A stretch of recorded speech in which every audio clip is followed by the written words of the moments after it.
When something is domestic, it is a part of or about the country in which you live. Welfare.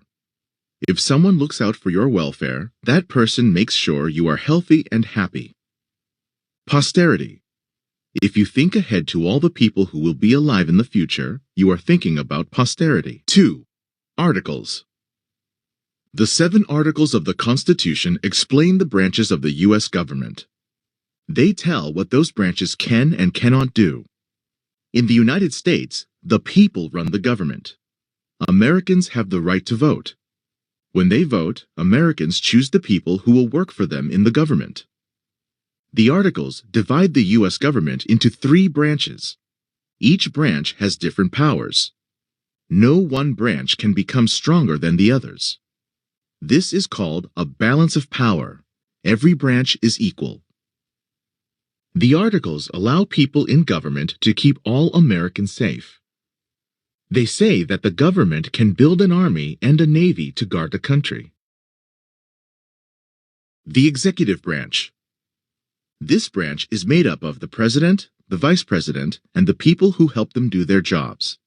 It is headquartered in the White House. The judicial branch. This branch is the court system. Judges see that laws are carried out in the right way. The judicial branch is headquartered in the Supreme Court, the highest court in the United States. The legislative branch. This branch is made up of the Congress, which is divided into 2 parts, the House of Representatives and the Senate. Congress makes the nation's laws. It is headquartered in the Capitol. 3. Amendments. The amendments were not part of the original Constitution. They were added later. They give Americans many rights. For example, the amendments say that Americans cannot be made slaves. They can belong to any religion they want. All Americans age 18 and older can vote.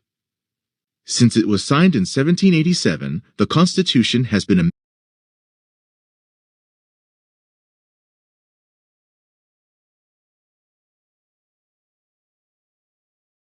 amended or added to 27 times. The first 10 amendments are called the Bill of Rights. These are the most important rights Americans have. The Constitution and you. So, how does the Constitution work for you? The Constitution gives the U.S. government the power to make laws. Laws aren't just for adults, they're for kids too. There are laws that allow kids to go to school. Others say what kinds of jobs kids can have and how many hours they can work. For more than 200 years, the Constitution has kept the U.S. government strong. I'm proud of our Constitution. Now that you know its story, I hope you are too. You can see the original Constitution at the National Archives building in Washington, D.C. The Bill of Rights and the Declaration of Independence are there too. Collaborative discussion. Respond to the text. Look back at what you wrote in about the U.S. Constitution before you read the text. Tell a partner 2 things you learned from the text. Work with a group to discuss the questions below. Refer to examples in the U.S. Constitution to support your ideas. Take notes and use them to respond.